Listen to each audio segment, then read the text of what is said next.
Olá, eu sou o professor João Ronaldo Soares, educador social da Casa do Garoto, ligado ao serviço de convivência e fortalecimento de vínculos de adolescentes e jovens de 15 a 18 anos. Sejam todos muito bem-vindos, meus queridos alunos, à nossa 20ª aula do curso de Técnicas de Vendas e Telemarketing. Na aula de hoje, nós vamos falar um pouquinho mais sobre a aceitação do outro e vamos também fazer um estudo de caso, né? Então vamos ter um conteúdo muito interessante para você que pretende atuar como atendente de telemarketing ou como vendedor do comércio varejista. Vamos começar a nossa aula então. Aceitar o outro. Pense como cliente, coloque-se no lugar dele, assim saberá quais são suas reais necessidades. Então, a primeira coisa para aceitar o outro é se colocar no lugar dele. Pense com o cliente. Faça um atendimento personalizado, trabalhando em parceria com ele. Se ele percebe que você quer facilitar a vida dele, ele vai te ajudar naturalmente. E aí o processo de comunicação e efetivação da venda será muito fácil. O cliente gosta de quem lhe dá atenção. Nada de celulares, nada de conversar com outros vendedores enquanto o cliente chega, né? Ele chegou, ele é a pessoa mais importante do mundo para você. Dê toda a atenção, acolhimento, que o resultado vai ser muito positivo, né? Olha aí que bacana essa imagem, a cabeleireira, né? Recebendo com muito carinho a sua cliente, que com certeza não a troca por nenhuma concorrente. Pense antes do cliente. Quando se está em verdadeira sintonia, antecipamos as necessidades e apresentamos soluções que surpreenderão. Então, é muito fácil quando a gente se coloca no lugar do cliente e observando o seu comportamento, entender o que ele mais precisa e se antecipar, né? Por exemplo, chegou um cliente mais idoso, pelo jeito dele a gente percebe que ele está cansado, então você pode oferecer para que ele se sente, tome uma água, antes que ele peça. E isso cria um impacto extremamente positivo, né? Pense no cliente. Geralmente temos mais sucesso quando pensamos em como ajudar nossos clientes e não só em cumprir nossa meta. É claro que todos nós temos metas a serem atingidas, mas se eu gosto do que eu faço, respeito o cliente e faço por ele o melhor, as metas serão atingidas automaticamente, né? Então a preocupação tem que ser o cliente em primeira instância. Realize os sonhos e desejos. Não basta só pensar, é preciso agir. Quantos profissionais ou empresas não foram em frente com seus pensamentos e depois amargamente tiveram de ver seus concorrentes colocando a mesma ideia em prática? Se teve uma ideia que vai inovar o mercado, não tenha medo, vá em frente, né? Porque senão a sua concorrência vai fazer o mesmo e você vai ficar para trás. E finalmente, lembre-se que a ideia é continuar em sintonia com o cliente. Sintonize-se e prepare-se para o sucesso, não é mesmo? Gente, então é isso, né? Aceitar o outro, é se colocar no lugar do outro, é fazer o melhor, né? É fazer uma parceria, sintonizar e, já que você compreendeu o cliente, é fazer por ele o melhor, para que ele saia satisfeito e de preferência surpreendido. E aí então nós vamos no conceito de empatia. O que é empatia? Definindo brevemente, a empatia é a capacidade de se identificar com o próximo, é o que a gente estava falando até agora, de sentir o que ele sente, de querer o que ele quer, de perceber o que ele percebe. Ter empatia pelo cliente é fundamental, é um sinal de que você está em sintonia com ele. Lembre-se muito disso. Então, aceitar o outro é ter empatia pelo outro. E tendo empatia pelo outro, me coloco no lugar dele e veja o que gostaria de receber e faria o mesmo pelo próximo. Agora nós vamos numa atividade de fixação diante disso que acabamos de falar, né? Vamos aplicar esse conceito de empatia e de aceitação do outro neste exercício. 1. Selecione os casos abaixo mentalmente em que o vendedor do comércio varejista mostrou empatia pelo cliente. No próximo slide, veremos a resposta comentada do professor e se você acertou em seu raciocínio. Alternativa A. Um cliente com cara de poucos amigos chega a um restaurante. Percebeu o drama? É o cliente crítico. O garçom o atende com uma expressão de aborrecimento. E aí? Legal isso? O cara chegou de cara amarrada, você também fica de cara amarrada. E se ele vira de costas, você já mostra a língua para ele, né? B. Uma moça alegre chega a uma loja de roupas. A vendedora a recebe com um sorriso sincero estampado no rosto. Olha que bacana. O que vocês acham dessa? Alternativa C. Um rapaz chega a uma loja de materiais de construção com um semblante de preocupação.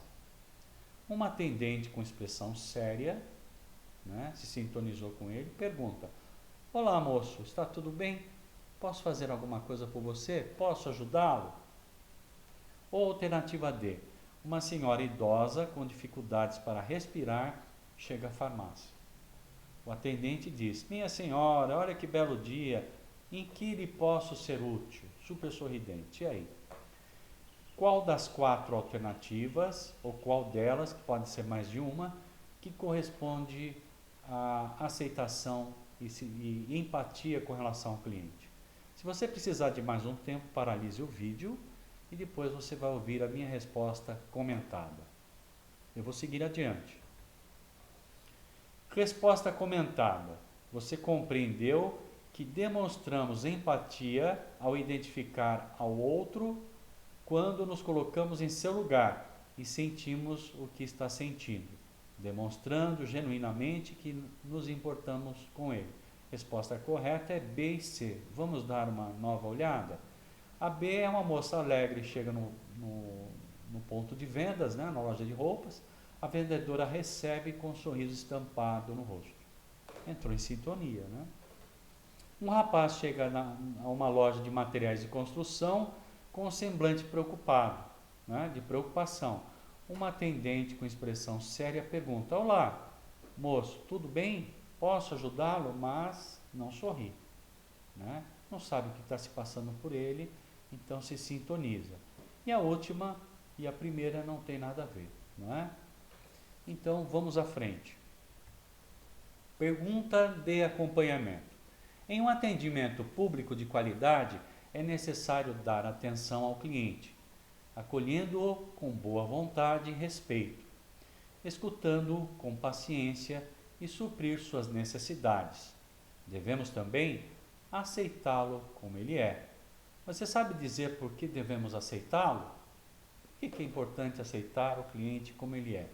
Se você sabe, vamos à resposta. Ótimo! Aceitar o cliente é um grande passo para compreendê-lo. E compreender é fundamental para você oferecer um atendimento de qualidade. Olha que bacana a foto aqui do lado, né? O atendente ali da banca de frutas entendeu perfeitamente o que a cliente quer e está atendendo ela com elegância e educação e respeito. Tanto é que ela passou a sorrir, sinal que se sentiu acolhida. Procure estar em sintonia com ele, com o cliente, agindo de maneira empática, sentindo o que ele sente, querendo o que ele quer e percebendo o que ele percebe. Procure antecipar seus desejos, colocando-se em seu lugar. Para entender o cliente, ouça sua opinião, entenda seus valores, compreenda suas necessidades, perceba-o como cliente. Ok? Então aí nós temos a resposta correta. Vamos agora ao autoconhecimento. Por que é importante será o autoconhecimento? É o que nós vamos entender nesse momento. O autoconhecimento, segundo a psicologia, significa o conhecimento de indivíduo sobre si mesmo. A prática de se conhecer melhor faz com que a pessoa tenha controle sobre suas emoções, independentemente de serem positivas ou não. Olha que bacana isso.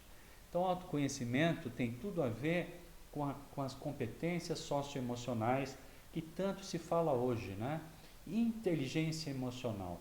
Eu só consigo desenvolver minha inteligência emocional, que é saber o que eu sinto, a intensidade que eu sinto, né? E por que sinto, isso me faz também compreender o outro, né? Então eu consigo controlar as minhas emoções e ser um profissional competente e sintonizado com o meu cliente. Tal controle emocional provocado, né, pelo autoconhecimento, pode evitar sentimentos de baixa autoestima, inquietude, frustração, ansiedade e instabilidade emocional, entre outros, atuando como importante exercício de bem-estar e ocasionando resoluções produtivas e conscientes acerca de vários problemas. Então agora eu pergunto, você sabe qual a importância do autoconhecimento? Como vimos nesse slide, né, nessa aula, quando eu me conheço, eu consigo me controlar melhor, né? E ao saber onde é o meu ponto fraco, eu também consigo me proteger no sentido de evitar frustrações. Então, essa questão de autoconhecimento é uma coisa muito antiga, está ligado aos gregos antigos, né? Existia um templo no passado, cerca de 800 anos antes de Cristo, que era chamado de Templo de Delfos. E lá estava escrito no frontão: conhece-te a ti mesmo e conhecerás a todos os deuses e ao universo. Então, segundo o pensamento dos filósofos da época, o autoconhecimento me permite conhecer todas as outras coisas. Somente a partir do autoconhecimento é que somos capazes de compreender os outros. A compreensão de nós mesmos e posteriormente dos outros que nos cercam garantirá e nos fornecerá ferramentas para trabalharmos com pessoas e buscamos o nosso desenvolvimento como verdadeiros líderes, seja na vida pessoal ou na carreira profissional. Então a gente viu, né, que o autoconhecimento é um caminho para o aperfeiçoamento tanto como ser humano quanto profissional, né? Porque se eu tenho respeito pelo próximo, eu também sei atendê-lo com qualidade. Aprendendo a lidar com objeções. Já que a gente aprendeu a lidar com as nossas emoções, nos autoconhecendo, né? Pelo autoconhecimento, agora vamos lidar com as objeções. Lembram que as objeções são quando as pessoas têm uma resistência para aceitar a nossa proposta, seja de produtos ou serviços? Então vamos ver quais são as percepções do cliente que podem gerar, né, objeções. Que se eu detectar com antecedência, eu consigo, com jogo de cintura, com empatia, né, e também com conhecimento do produto ou serviço, argumentar, neutralizando então esse sentimento de inadequação do cliente. Em diversos momentos, o atendimento ao público ou a clientes implica no surgimento de objeções, isto é, obstáculos, problemas ou situações que não estamos esperando que aconteçam. A gente se preparou, a gente já treinou como demonstrar o produto, conhecemos a fundo, estamos muito bem com a gente mesmo e motivado para prestar um melhor serviço. Será que isso basta? Muitas vezes não. Como nós já vimos em outras aulas, muitas variáveis podem interferir no humor do cliente e ele pode reagir de uma maneira adversa. Então, é sobre isso que nós vamos nos aprofundar um pouco mais hoje. Os boatos podem gerar objeções, né? Então, alguém comenta que você fez um péssimo atendimento, que você é uma pessoa distante, que você é uma pessoa que não oferece um produto de qualidade. Pronto, os clientes já vão começar a ter preconceito com relação a você e vai gerar objeções. preço injusto. Se o cliente percebe que a concorrência tem um preço muito melhor, mas o cliente está acostumado a comprar com você, por respeito a você, ele vai até a loja, mas ele não vai ficar satisfeito, né? Preço injusto é outra coisa que pode gerar, né, objeções dos clientes. É isso. Falta de confiança, ou seja, você não transmite a confiança necessária. O cliente sente que você está inseguro, você não conhece o produto direito, você não tem você titubeia, né, na hora que vai fazer a argumentação, demonstra insegurança. Esse é um outro fator que pode gerar objeções. Má qualidade do produto ou serviço. Prestou má qualidade no serviço ou entregou um produto que não correspondia àquilo que você vendeu, você vai ter problemas. Então essas questões eu acho que vale a pena a gente refletir para evitar. Outra coisa, você trabalha com telemarketing, né? A pessoa comprou com você e você enviou o produto até ela, ou pelo correio ou por outros meios de transporte e logística. A embalagem foi violada. Outra objeção que pode ocorrer no cliente, né? Isso impacta negativamente na empresa e em você que faz a venda.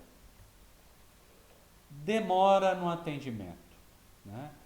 Vocês sabem que eu já falei sobre isso, né? Que nós temos alguns bens, todo ser humano tem alguns bens, né? São os bens materiais, não importa qual seja, todo mundo tem, informações úteis, afeto, e o quarto bem e o mais valioso é o tempo. De todos eles, o tempo é o único que não tem condições de ser substituído, né? Uma vez perdido, eu não tenho como recuperar.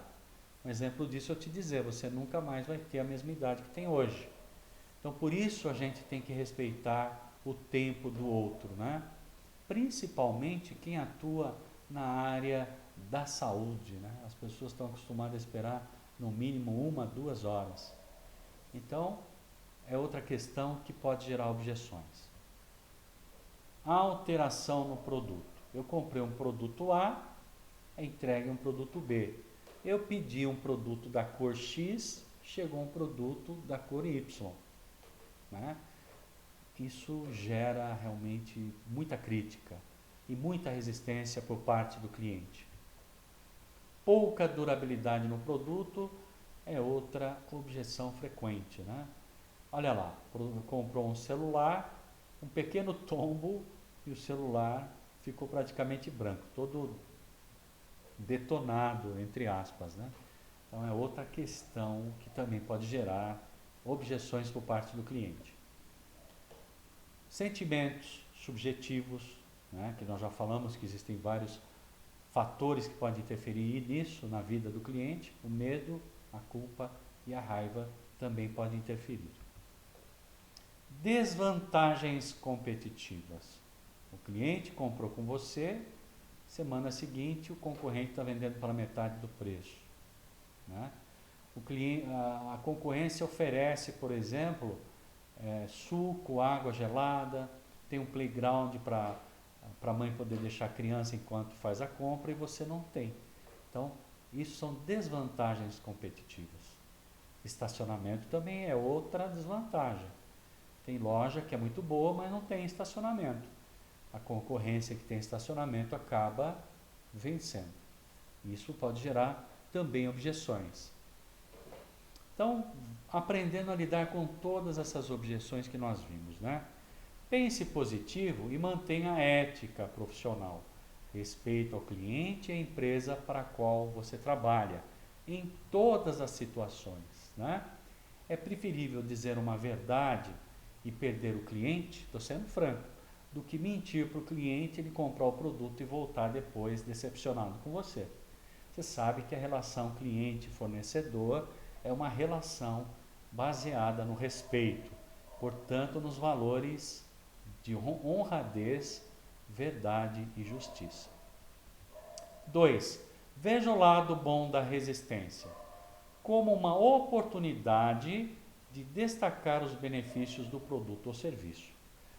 Em uma outra aula eu já falei, né, e talvez fosse interessante recordar aqui, quando existe uma objeção, a gente talvez possa olhar essa objeção como uma falta de informação. É como se o cliente estivesse pedindo mais dados, né? Porque se ele não quisesse o produto, ele nem estaria objetando, ele nem estaria contra, ele viraria as costas e ir embora. Então aproveite essa oportunidade para elucidar. O que é elucidar? Explicar melhor, demonstrar melhor o produto, mostrar as vantagens que o cliente teria em adquiri-lo, ou o produto que você está, serviço aliás, que você está oferecendo. Então tudo isso é muito importante. Então por isso que é importante a calma, o controle emocional, né? Para que você tenha condições de pensar com lucidez e sair com as soluções melhores. Prepare formas para desmontar as objeções, sempre mostrando os pontos positivos. Ah, mas esse produto aqui é muito velho. Olha, senhora, é apenas aparente, né? É o produto que mais vendemos, né? E com certeza, se a senhora levar, a senhora vai ficar muito satisfeita. Aí é uma argumentação, né? 4. Desenvolva seu modo de trabalhar, como o intuito de saber lidar com as resistências do dia a dia. Então, treine você mesmo a lidar com essas resistências, porque elas são naturais e elas vão surgir uma hora ou outra e você tem que estar preparado para isso. Agora vamos ver um exemplo prático de um atendimento de telemarketing. Não é não. Acompanhe Paulo durante um atendimento de telefone com Pedro, um cliente não muito paciente, outro cliente crítico, e veja como ele lida com as objeções. Vamos lá? Boa tarde, por gentileza, com quem eu falo? Vamos ver a resposta do cliente. Pedro Carvalho, está de boa lá, né, sorrindo. Vamos ver o que o atendente, como é que o atendente reage. Olá, senhor Carvalho, posso te chamar de Pedro? Já quis criar uma intimidade. Vamos ver a reação? E eu te conheço para você me chamar assim? Fechou o tempo, né? Já criou objeção. Pedro, quero dizer, senhor Carvalho, meu nome é Paulo. Estou ligando para, ele mal termina a frase e então vem o cliente. Não estou interessado em nada. Obrigado. Calma, senhor. Ainda nem lhe falei as vantagens de nosso produto, né? Eu tenho certeza que se você me ouvir, você vai adorar. Não me importa se é assinatura de TV ou de jornal. Eu não quero. Mas, senhor Carvalho, prometo não ocupá-lo muito. Percebe a insistência? Vamos ver a reação. Você já está me ocupando. Não quero nada. Senhor, é rapidinho. Você não sabe escutar direito, né? Rapaz, não é não. Bam! Bate o telefone na cara do operador de telemarketing. É uma situação que pode ocorrer com você. E muito clara, né? Agora vamos avaliar esse comportamento do atendente em cima de uma atividade de fixação. Vamos ler juntos as alternativas abaixo, analisando as situações e de acordo com o que aprendemos sobre lidar com objeções e com o estudo dos módulos anteriores, gravem mentalmente qual deveria ter sido o comportamento do vendedor Paulo. No próximo slide, veremos a resposta comentada do professor, para ver se vocês acertaram. Como Pedro estava sendo impaciente e até mesmo grosseiro, que era o cliente, Paulo deveria se mostrar indiferente e terminar, atropelar o cliente, né? Alternativa B, se Paulo realmente se importasse com Pedro, ele deveria ligar novamente para explicar as vantagens do seu produto. Ou seja, o cliente bateu o telefone na minha cara, eu insisto, ligo de novo para explicar sobre o produto que ele não queria. O que vocês acham dessa alternativa? Alternativa C, Paulo esperou muito tempo para terminar a ligação. Ao notar a grosseria de Pedro, logo no começo, né? Olha, eu te conheço para você me tratar desse jeito? Quer dizer, foi grosso. Deveria ter finalizado o atendimento ali. O que vocês acham dessa alternativa? Temos ainda a alternativa D. Paulo deveria ter entendido que Pedro não estava interessado em adquirir nenhum produto e não insistir, ser educado e terminar. Qual das alternativas vocês acham que seria mais adequada para esta situação? Como você agiria se você fosse um atendente de marketing? Né? Estivesse no call center e aquele cliente estava marcado para você fechar uma venda. Então, pense na resposta. Se precisar de mais tempo, paralise o vídeo e depois siga com a resposta comentada do professor. Vamos lá? Resposta correta, então, é a letra D. Paulo deveria ter entendido que Pedro não estava interessado em adquirir nenhum produto e não insistir. Ser educado e terminar o atendimento. Né? Vamos ver aqui a resposta comentada. É importante que o atendente ou operador de telemarketing saiba lidar com objeções. Se um cliente ou um cliente em potencial não se mostra interessado, melhor não insistir e respeitar a sua vontade. Talvez, se Paulo retornasse a ligação em outro dia, Pedro poderia se mostrar interessado. Entenderam? Quando a sopa está quente, eu tenho que tomar sopa pelas beiradas, né? Beiradas, né? E com o cliente é a mesma coisa. O cliente criou um problema, não prossiga, não insista, né? Deixe o cliente à vontade, agradeça a oportunidade e você então retorna a chamada num outro dia ou numa outra semana. Assim você não se queima com o cliente, ok? Com isso nós concluímos a nossa 20ª aula do curso de Técnicas de Vendas e Telemarketing. Nós vimos aqui a questão da aceitação do outro, vimos a definição correta do que é empatia e todas as ferramentas que nós temos que ter para lidar com o cliente. E mais ainda, aprendemos a lidar com as objeções. Né? Encontramos as inúmeras possibilidades de objeções que o cliente pode ter e como você deve se postar. Sempre se colocando no lugar dele, né? E evitando a insistência. Né? Se você insiste demais, você cria repulsa. Né? Aqui na minha cidade, por exemplo, eu já falei mais de uma vez, às vezes está caminhando pelo calçadão e de repente é como se alguém te puxasse, né, para dentro da loja. Né? Ou então você está ali no shopping, caminhando pelo fast food e a pessoa sai lá de dentro da loja, do ponto de loja dela e vem com o cardápio para cima de você. Isso é uma forma de invasão, né, gente? Temos que respeitar o cliente e atraí-lo com cortesia e não com grosserias. Espero que vocês tenham gostado dessa aula. Agradeço a oportunidade e até a próxima. Muito obrigado.